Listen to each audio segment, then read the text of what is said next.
Everyone সকলোকে স্বাগতম জনাইছোঁ মোৰ আৰু এটা নতুন ভিডিঅ'লৈ। এতিয়া ৰাতিপুৱা প্ৰায় 10টা হ'ব। মোৰ গা ধোৱা পূজা দিয়াৰ লগতে ব্ৰেকফাষ্টটো কমপ্লিট। এতিয়া মই আহিছোঁ বেডৰুমলৈ বিছনা পাৰিবলৈ, আৰু এইফালে টুকটুকে হাতত বস্তু এটা লৈ খেলি আছিলে যে সেইটোৱে বিছনাৰ তলত সোমাই গৈছে যে তাকে উলিয়াবলৈ ঝাৰুডাল লৈ আহিছে। আগতে টুকটুকে কি কৰে, বিছনা বা সোফাৰ তলত কিবা সোমাই গ'লে তাই মানে মোক মাতি আনে উলিয়াই দিবলৈ। আজিকালি দেখিছোঁ তাই নিজেই মানে চেষ্টা কৰে, ঝাৰুডাল লৈ আহি পিনি মানে উলিয়াবলৈ চেষ্টা কৰে।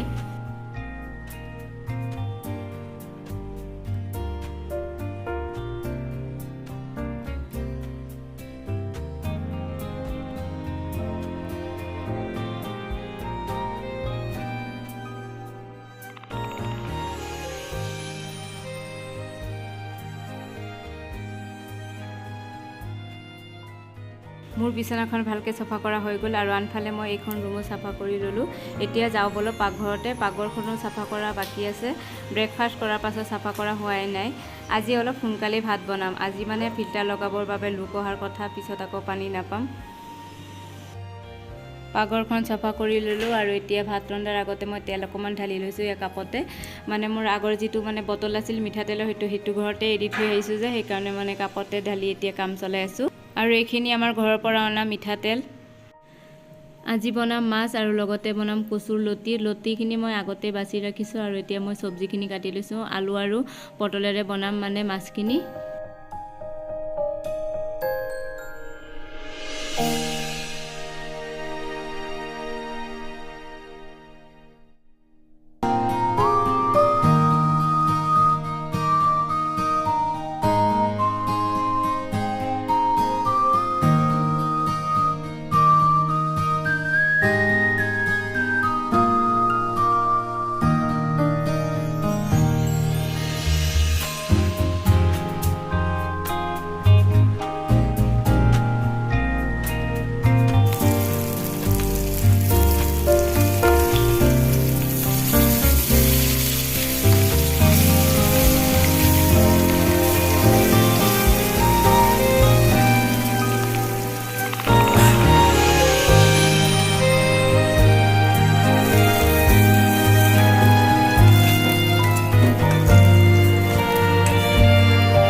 মোৰ মাছৰ তৰকাৰীখিনি হৈ গৈছে আৰু এতিয়া কচুখিনি বনাই লৈছোঁ।